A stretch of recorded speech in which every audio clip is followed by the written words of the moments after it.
Hello दोस्तों, मैं अरमान आप सभी की इस नए वीडियो में स्वागत करता हूं। आज की इस नए वीडियो के अंतर्गत क्लास 6 हिस्ट्री विषय का दूसरा अध्याय आखेट खाद्य संग्रह से भोजन उत्पादक तक के एनसीईआरटी प्लस में एससीईआरटी के कंबाइंड नोट्स को देखेंगे, जो बीपीएससी टीचर इसके अलावा संघ लोक सेवा आयोग के लिए काफ़ी ज़्यादा इम्पोर्टेंट होगा। इसमें सबसे पहले हम जानेंगे कि हमारा जो प्रारंभिक समाज था उसके बारे में लोगों का क्या सोच था। इसके अलावा आरंभिक समाज के बारे में हमें जानकारी जो है पत्थर के उपकरणों से मिलता है, और इन पत्थर के उपकरणों में जो है समय समय पर परिवर्तन किया गया है, इसलिए इसे हम पाषाण काल को जो है कई वर्गों में डिवाइड किए हैं, और उनसे संबंधित जितने भी आपके फैक्ट हैं उनको हम लोग पेन डाउन करने का प्रयास करेंगे। तो आइए सबसे पहले समझते हैं कि हमारा जो प्रारंभिक समाज था इसमें मानव शास्त्रियों का जो है क्या योगदान था और उनके अनुसार जो है क्या कहना है। मानव शास्त्रियों के अनुसार जो है आज से लगभग 2 करोड़ वर्ष पूर्व जो है मानव विकास की प्रक्रिया प्रारंभ हुआ था। यानी कि मानव शास्त्री के अनुसार, यानी मानव शास्त्री उसे कहते हैं जो मानव के विकास एवं विभेद के बारे में जानकारी देता है, उसे मानव शास्त्री कहते हैं।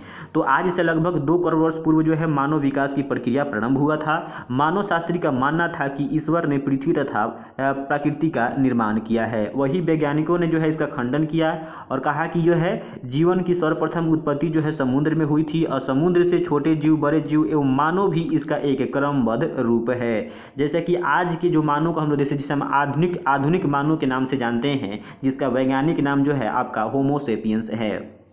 मानव का जो है स्वरूप दिन प्रतिदिन जो है बदलता रहा। जैसे कि हम जानते हैं कि हमारे पूर्वज जो थे वो बंदर की तरह दिखते थे। वो कभी जो है दो पैरों पर जो है निहुर के चलते थे, फिर धीरे धीरे उठ कर जो है वो सीधा होकर चलने लगे। ऐसे करते करते करते उसमें जो है एक जो है बहुत क्रमबद्ध विकास हुआ है, जो लाखों वर्षों का एक परिणाम है।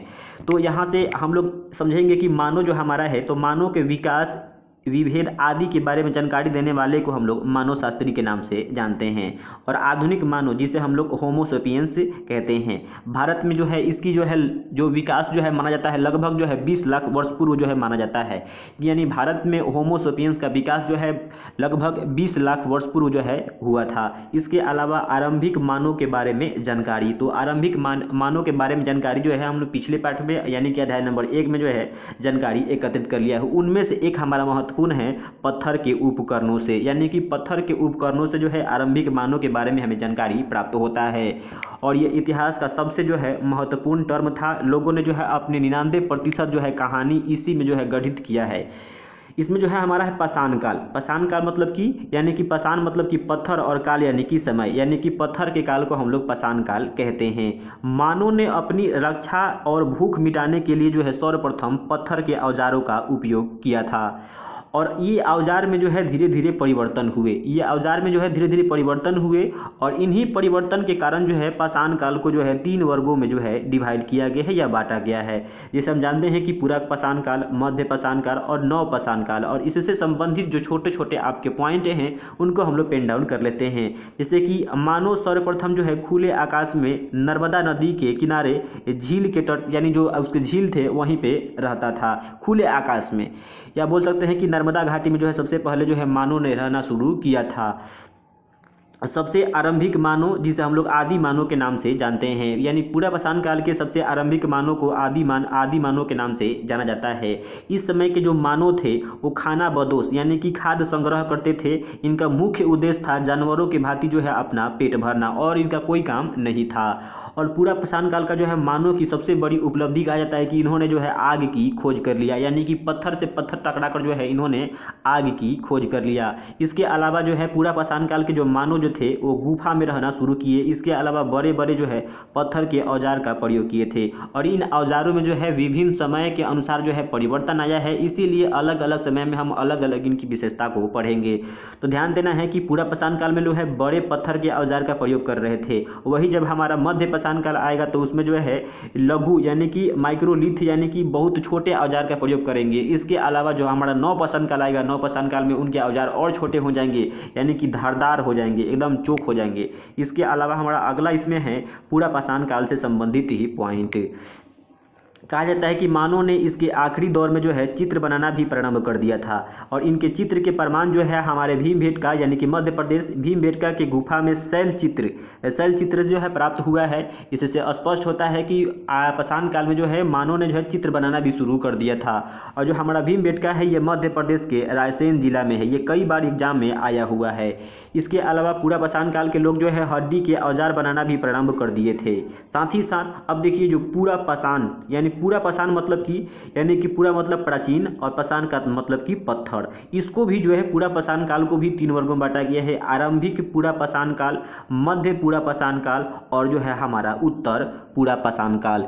यानी कि उत्तर पूरा पाषाण काल उसे कहते हैं जो समय खत्म होने वाला है। ठीक, यानी कि मान लीजिए कि हम 1 से लेकर 100 के बीच में चलते हैं तो जो हमारा 90, 91, 92 आएगा इसे बोलेंगे हम लोग उत्तर पाषाण काल। इसके अलावा जो है इसका समय निर्धारण किया गया है वो 20 लाख साल से लेकर 12,000 साल पहले की यह जो है बात है। और इसे जो हम लोग प्लाइलिथिक काल के नाम से या प्लाइलिथिक युग के नाम से भी जानते हैं। तो ये पूछ देता है इसका अंग्रेजी नामुआ, याद रखना है। इसके अलावा मानव इतिहास की लगभग 99% कहानियाँ जो है इसी युग में जो है घटित हुई है। इस काल के बारे में जो है सर्वप्रथम जानकारी जो है रॉबर्ट ब्रूस फुट ने दिया था 1863 में। काफ़ी ज़्यादा ये इंपॉर्टेंट है, इसे जो है हम ओल्ड NCERT से लिए हुए हैं।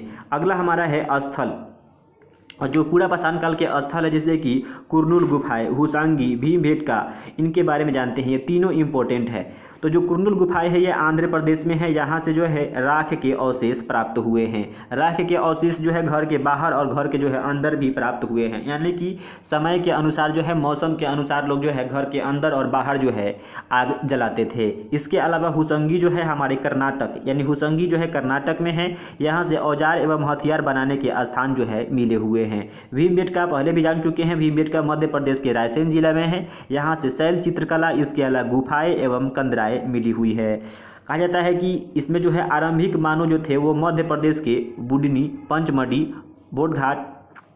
बोंडा घाट, महेश्वर के स्थान पर रहते थे।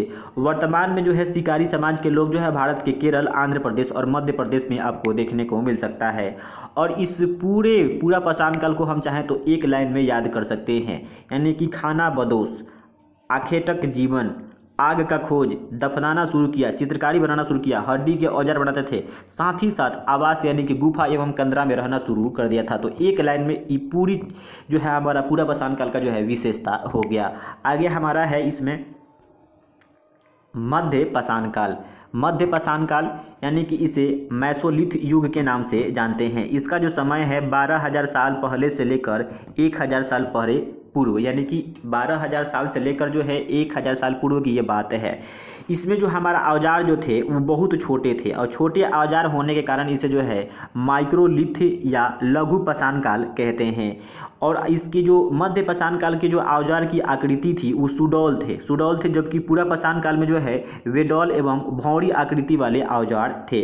सर्वप्रथम इसके बारे में जानकारी जो है करसाइल ने जो है 1867 में दिया है। इसमें जो है प्रमुख कार्य जो है मानव का प्रमुख कार्य था अंतोष्टि संस्कार, यानी कि इसमें जो है अंतोष्टि संस्कार जो है यानी दहन अंतिम क्रियाक्रम जो है इसका कार्य था। इसके अलावा देखें तो इसमें मध्य पाषाण काल में जो है पर्यावरणीय बदलाव तथा जलवायु परिवर्तन देखने को मिलता है। और जब जलवायु परिवर्तन होगा तो जो बर्फ जमी हुई थी वो पिघल गया, और जब पिघल गया तो पृथ्वी की जो उर्वरता है उर्वरता में वृद्धि हो गई। और जब उर्वरता में वृद्धि हुआ तो गेहूं और जौ और मड़ुआ के जो जैसे पौधे थे और जो अनाज उपजाने वाले पौधे थे वो स्वयं जो है ये उग आए। इसके अलावा घास वनस्पतियाँ के मैदान भी विकसित हुई। जब घास एवं वनस्पतियाँ के मैदान विकसित हुए तो लोगों ने जो है और विभिन्न प्रकार के जानवरों को जो है पालना शुरू करेगा। जानेंगे हम लोग उसे नवपाषाण काल में। और इस काल का सबसे महत्वपूर्ण इंपॉर्टेंट मानव ने जो है सबसे पहले जो है कुत्ता को पालतू बनाया था, क्योंकि कुत्ता जो है अच्छा से जो है चापलूसी कर लेता है और ये जो है इनके अपने शिकार में मदद के लिए जो है कुत्ता को सबसे पहले पालतू बनाया गया था। तो मध्य पाषाण काल का जो दो जो है हमारा इंपॉर्टेंट कार्य, एक हमारा अंतोष्टि संस्कार और दूसरा जो है सबसे पहले पालतू पशु जो है हमारा कुत्ता था। इसके अलावा देखते हैं नवपाषाण काल। नियोलिथिक युग। तो इसमें इसका समय जो है आपका 1000 साल पहले से लेकर जो है 3000 साल ईसा पूर्व की बात है ये। इसमें देखिए सबसे जो है इसके अंतिम चरण को जो है नवपाषाण युग के नाम से भी जानते हैं। मानव के जीवन में रहन सहन एवं कला कौशल में बदलाव जो है आपके नवपाषाण काल में देखने को मिलता है। इसके बारे में सर्वप्रथम जानकारी जो है लुबाक ने दिया था 1865 में दिया था। इस समय के जो औजार थे वो चमकदार एवं सुडौले थे, चमकदार थे एवं सुडौल थे। उस मध्य पाषाण काल के हमारा औजार जो था वो छोटा था, इसमें जो चमकदार भी था और सुडौल भी था। ठीक है, सबसे इम्पोर्टेंट। और इस समय के जो है मानव ने भाली भांति जो है खेती करना प्रारंभ कर दिया था। और मानव सभ्यता की सबसे बड़ी जो है परिवर्तन माना जाता है कि खेती करना इन्होंने शुरू कर दिया। और मानव जो है भोजन संग्राहक से भोजन उत्पादक बन गए, यानी कि पहले जो है जाकर जंगल में जो है भोजन का संग्रह करते थे, लेकिन अब जो है स्वयं ये भोजन उत्पादन शुरू कर दिए थे। तो ये जो है इतिहास की सबसे यानी मानव सभ्यता का सबसे जो है बड़ी परिवर्तन माना जाता है। इसके अलावा महत्वपूर्ण औजार में जो थे वो हथेदार थे, कुल्हाड़ी थे, हंसिया था। इसके अलावा जो है इन्होंने जो है नवपाषाण काल में जो है पशुपालन भी प्रारंभ कर दिया था। तो आगे इसकी विशेषता को हम लोग देखते हैं। नवपाषाण काल, तो नवपाषाण काल में जो है बसने की प्रक्रिया प्रारंभ हो गया। ये बसने की जो प्रक्रिया प्रारंभ हुआ है इसको देखते हैं। विश्व में जो है बसने की प्रक्रिया जो है 12000 साल पहले पूर्व यानी कि शुरू हुआ था। ये आपके NCERT में दिया गया है। पौधों को पौधा उगाना तथा जानवरों की देखभाल करना ही बसने की प्रक्रिया को नाम दिया गया है। सबसे प्राचीन फसलों में से जो है गेहूं और जौ था। सबसे प्राचीन फसलों में से जो है गेहूं और जौ था। कुत्ते के बाद जो है मानव ने भेड़ तथा बकरी का जो है पालन शुरू किया था। कुत्ते के बाद जो है भेड़, बकरी और जो है सूअर को पालना इन्होंने शुरू किया था। इसके अलावा मिट्टी के बर्तन बनाया गया। नवपाषाण काल में जो है मिट्टी के बर्तन बनाया गया और इसमें नक्काशी तथा चित्रकारी में रंगों का प्रयोग किया गया था। इसके अलावा मानव ने जो है सबसे इम्पोर्टेंट इसमें पहिया का आविष्कार कर लिया। तो पहिया का आविष्कार कर लिया नवपाषाण काल में। इसका प्रयोग जो है बर्तन बनाने में तथा सामान ढोने के लिए जो है पहिए के रूप में किया जाता था। और इसमें और इम्पोर्टेंट पॉइंट, धार्मिक विश्वास के विषय में जो है जानकारी हमें नवपाषाण काल से मिलती है।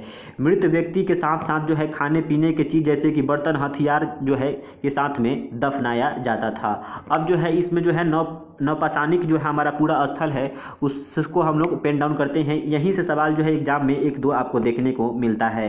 तो सबसे पहला हमारा ये बुर्ज-होम है। ये कई बार ये एग्जाम में आ चुका है विभिन्न कॉम्पिटिटिव एग्जाम में। तो जो बुर्ज-होम है ये वर्तमान के कश्मीर में है, यानी कि भारत के कश्मीर में है। और यहाँ से जो है गर्तवास के जो है साक्ष्य मिले हैं, गर्तवास के साक्ष्य मिले हैं, यानी कि जो है मनुष्य के साथ जो है जमीन के अंदर जो है विभिन्न जीव एवं मान लीजिए कुत्ते बकरी के साथ जो है यहाँ पे गर्तवास के साक्ष्य आपको मिले हैं। इसके अलावा जो है यहाँ पे मेहरगढ़ की विशेषता थोड़ा ज़्यादा है। ये पाकिस्तान के बलूचिस्तान में स्थित है। जो बोलन दरा है आपका, बोलन दरा जो ईरान जाने वाला मार्ग है वहीं पे ये एक देखा जाए तो समतल मैदान है। सर्वप्रथम जो है स्त्री पुरुषों ने जो है गेहूँ तथा जौ जो है यहीं पर उगाया था, यानी कि सुलेमान और किरथर पहाड़ियाँ जो आपके उत्तर पश्चिम में है वो मेहरगढ़ में ही आपका सर्वप्रथम जो है स्त्री पुरुषों ने जो है गेहूं तथा जौ फसल को उगाया था, आज से लगभग 8000 ईसा पूर्व में। आगे हमारा है कि मेहरगढ़ में हिरन तथा सूअर, भेड़, बकरियां की हड्डियां भी हमें प्राप्त हुई है। इसके अलावा मेहरगढ़ से एक चौकोर तथा आयताकार घर भी मिले हैं और प्रत्येक घर में जो है 4 से अधिक कमरे आपको देखने को मिल सकते हैं। इसके अलावा यहाँ पे कई कब्रें मिली है और कई कब्र में जो है मृतक के साथ जो है बकरी को दफनाया गया है, कहीं कहीं जो है कुत्ते को भी दफनाया गया है। तो यहाँ पे कई कब्रें मिली है और कब्र में जो है मृतक के साथ जो है बकरी को दफनाया गया है। ठीक है, तो ये रहा आपके NCERT के मात्र दो पेज का जो है नोट्स। आगे हम लोग जानेंगे इसके दूसरे, तीसरे और चौथे और 5वें पेज के नोट्स को। अगर आपको वीडियो अच्छा लगा है तो वीडियो को लाइक कीजिए, साथ ही साथ अपने फ्रेंड के पास भी ज़रूर शेयर कीजिए। और इसे आप यदि खरीदना चाहते हैं तो मात्र आप हिस्ट्री के क्लास 6 के नोट्स को मात्र जो है आप 10 रुपया में परचेज कर सकते हैं। वही जो है क्लास 6 यानी कि साइंस हो गया आपका, इसके अलावा पॉलिटी हो गया और आपका जियोग्राफी हो गया और आपका हिस्ट्री हो गया, चारों को मिलाकर जो है आप मात्र 40 रुपया में से चाहे तो परचेज कर सकते हैं। Thank you so much.